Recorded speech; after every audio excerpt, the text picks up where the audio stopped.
All right. Morning, folks. We continue with the Maimer, Parshas Kedoshim, Kedoshim Shiyu Ki Kodeshani. The Rebbe said in Tovshin Chaf Aleph in 1961. Andrew, can you let in? Thank you.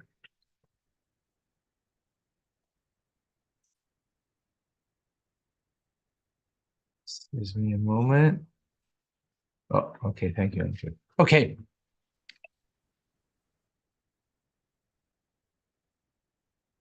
So everything in Torah is betachlis hadiyuk, with great perfection, with great exactingness. So the fact that we ask from HaKadosh Baruch Hu, as in the pasuk, mi tancha ka'ach li, that we ask HaKadosh Baruch Hu, we ask from God that He should make us like a brother. And as Rashi explains, what is that reference to? Like Yosef with his brothers, like Yosef with his brothers that sold him off into slavery. So we ask Hashem that when we do something that's not right, just as Yosef was Gemel Chasadim, he did kindnesses to his brothers. So likewise, we ask from Hashem that He should do the same for us. Right? Just as Yosef went down to Mitzrayim, went down to Egypt because of his brothers, their intent was not a positive one, but yet Yosef did for them acts of kindness. So we ask from Hashem that likewise, even though our actions, our maisim, that are not good, causes similar to the sale of Yosef to Mitzrayim, Hashem should do good for us. Now, what does this idea mean? So in other words, the sale of Yosef to Mitzrayim is a metaphor for us in our lives. What's the metaphor? What's the mashal? We have a soul, a divine soul that comes down, that's a part of Hashem. It's not part of creation. It's literally part of God. And it comes and it's enclosed in a body.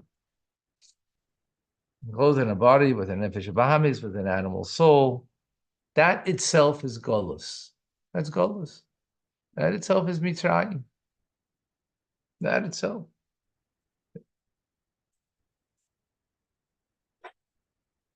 Not only is the enclothing of the neshama in the body, that itself is golus, but in golus itself, in exile itself, can be even worse than that.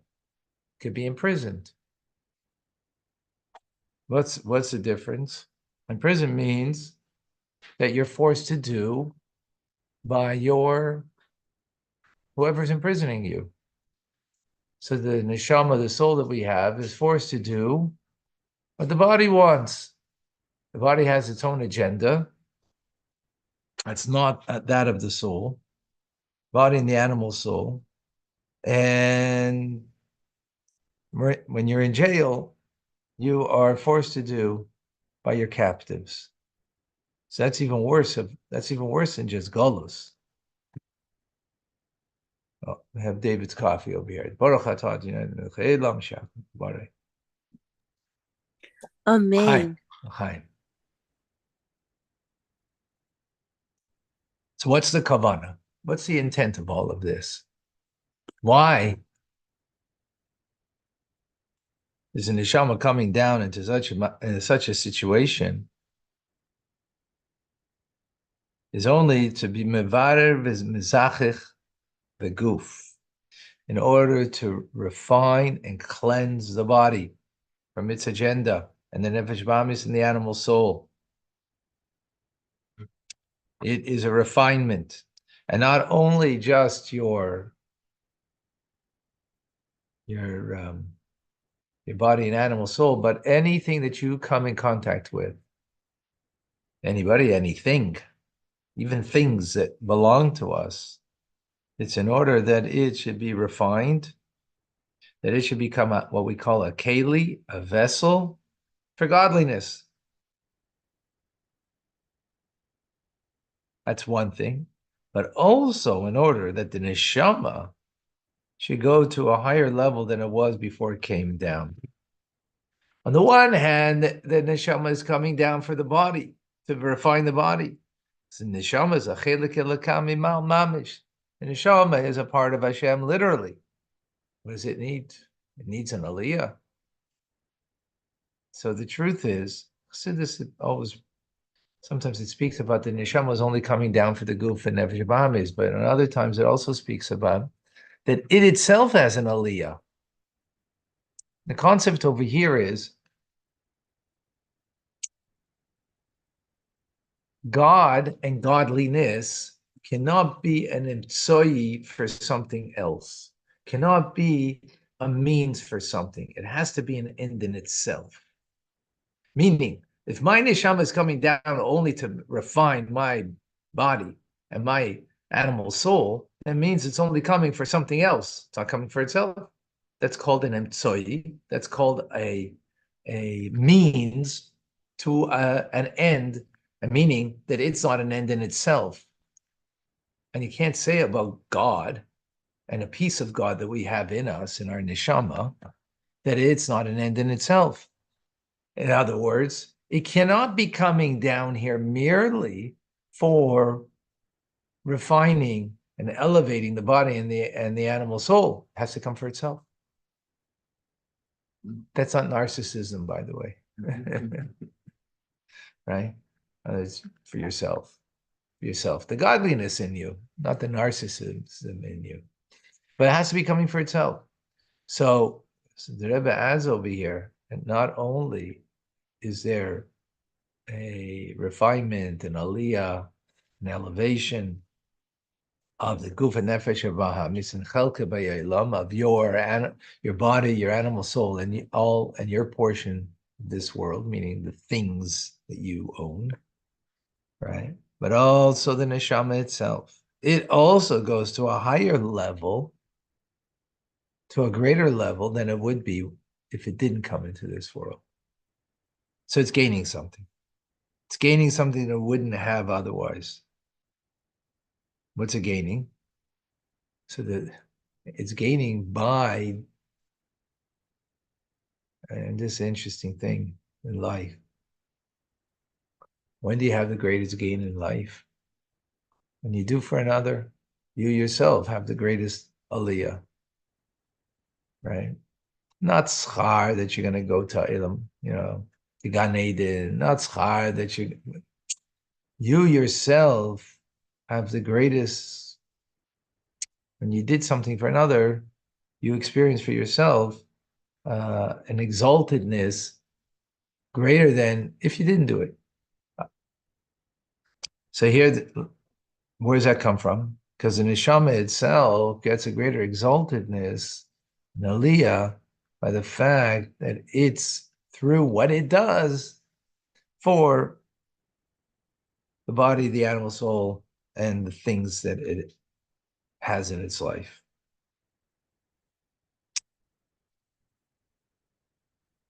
Now, from this it's understood that this means every moment that you are Ovid, you're Aveda, that you are doing your divine service, right? Every moment that you're doing what you're supposed to do, right?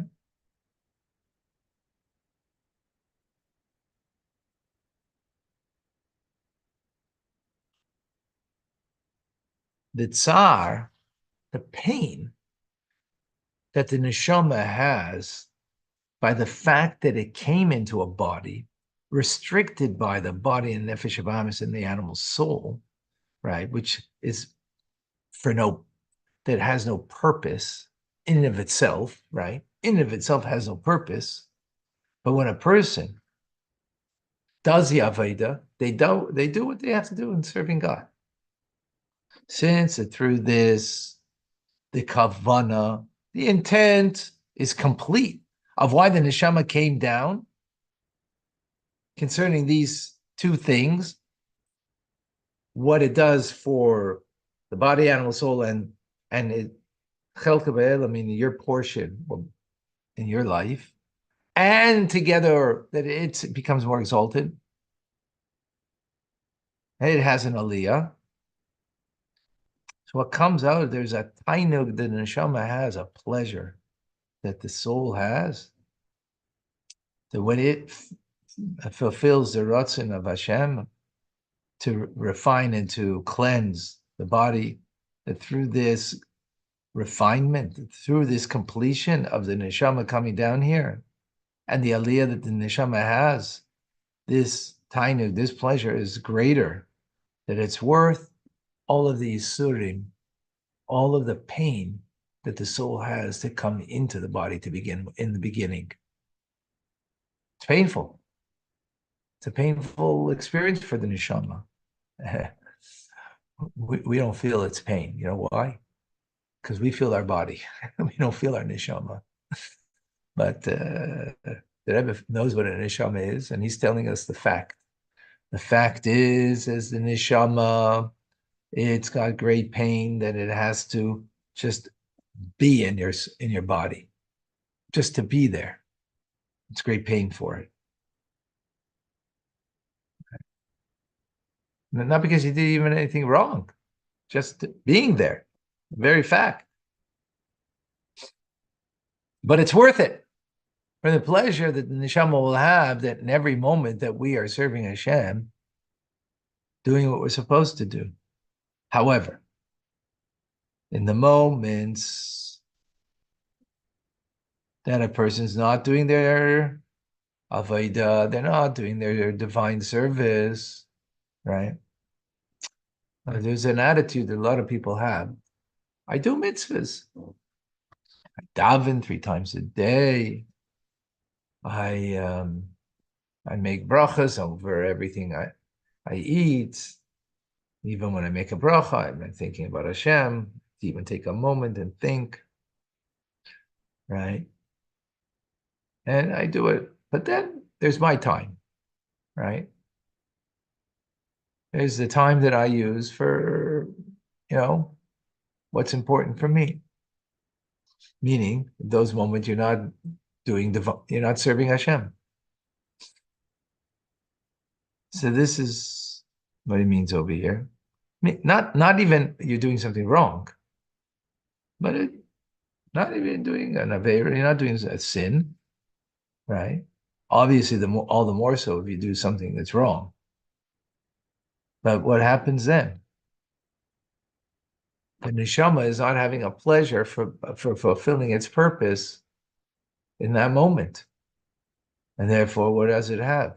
It's in Golus. It's in exile. Not only it's in exile, but it's in prison by the Guf and Nefesh Bahamis. Because now what is it following? What is it following? The dictates of the body. Right? The body's in control. And now that the body's in control, what does that mean? It means there's pain to the neshama.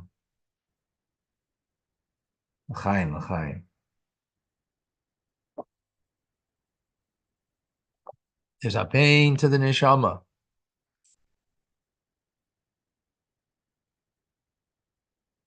Now, there's a pain to the neshama. Is it only a pain to the neshama? No. It's also a pain to where the neshama comes from, because the neshama is a chilek elokah mal, mamish.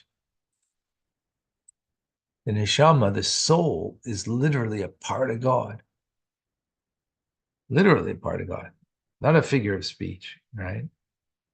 Therefore, since it's a part of God, so you're also affecting God. What part of God? The root source where the neshama comes from, which is the Shekhinah, the divine presence of Hashem.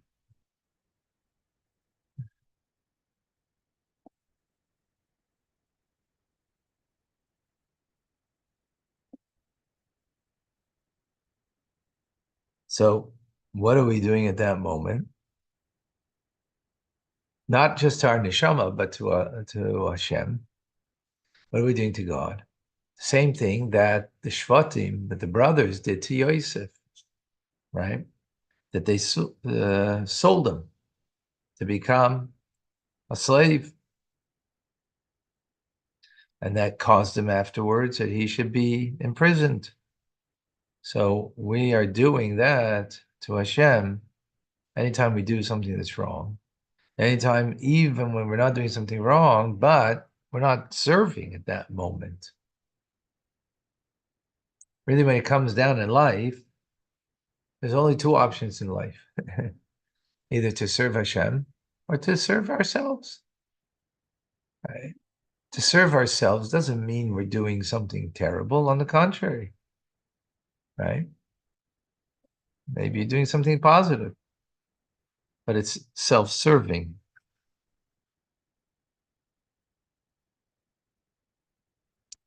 But when we're serving Hashem, then it's worth all of the pain and the suffering that the neshama, and also the source of the neshama, the Shekhinah, that is in exile, is in prison, that goes through, in order to have the pleasure. The neshama has a pleasure, and with also not only the neshama has a pleasure, but the source of the neshama has a pleasure, which is Hashem, Shekhinah, the divine presence of Hashem. Then it becomes worth it. Now, something more over here.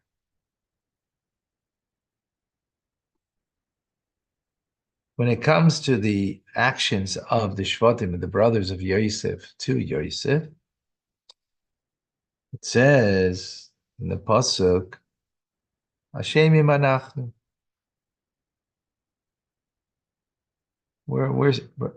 They own their stuff. It's the old saying. It's better to own your stuff than face your stuff rather than stuff your face. Right? When we do something wrong, so we feel guilty and we feel bad. When you feel bad about something, guess what? You can't feel bad about what you do. Either you own it and deal with it, or you're going to stuff your face. Why? Because you need to feel good about yourself. You need to feel good about yourself. So here, the Shvatim brothers, they were tzaddikim. So when they recognized they did something wrong, they didn't go and go and binge on Netflix so they could soothe themselves, or go and take a drink so they could feel better about themselves. They didn't do that. So Hashem imanachnu, we're wrong. We're guilty. We're guilty.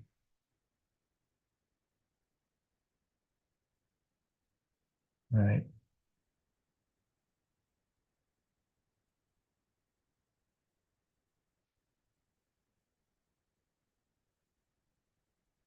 And what were they specifically guilty about?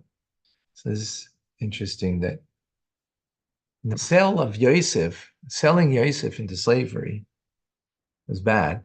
The Ramban says that what was even worse is that when Yosef was in the pit, he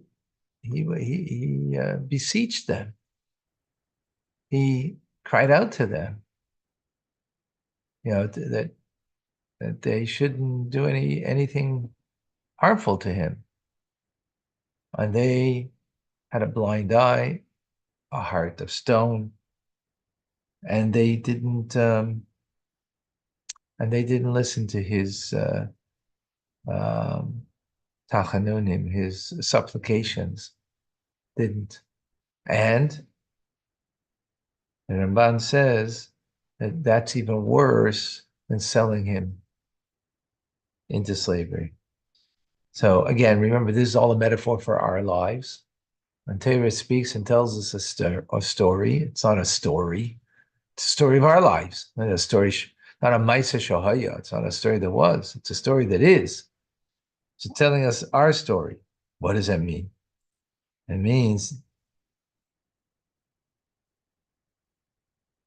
that our neshama, if we are careful to listen, is supplicating, is crying out to the person, take me out of Golos, take me out of my imprisonment.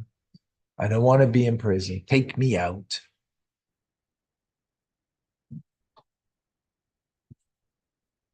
But when we don't hear that voice, that's even worse than the bad things that we do. The Yetzer Hara doesn't want you to sin. You know what it wants you to do? What happens after the sin? If you sin and you own it, you do tshuva. Oh, the Yetzer Hara lost. Yetzer Hara wants it after you sinned. You feel gerecht. You feel right in what you did. You feel, you have a rationalization for what you did. That's what it wants, because then, meaning, because I can rationalize, I can, absolve myself, meaning the neshama is crying out, take me out of this golus, and you're not listening. You're not listening. And that's even worse than doing the sin itself, because after sin, the fact that you fall, okay, you fall, get up. But that you don't get up, and then that's the beginning of the slippery slope. That's what the Yetzer Hara, what the evil inclination wants, right? And that's worse than the sin itself. That's Yosef crying out after they sinned and put him into a pit, and even from selling him. All right, we'll see you soon, folks. Thank you. Thank you.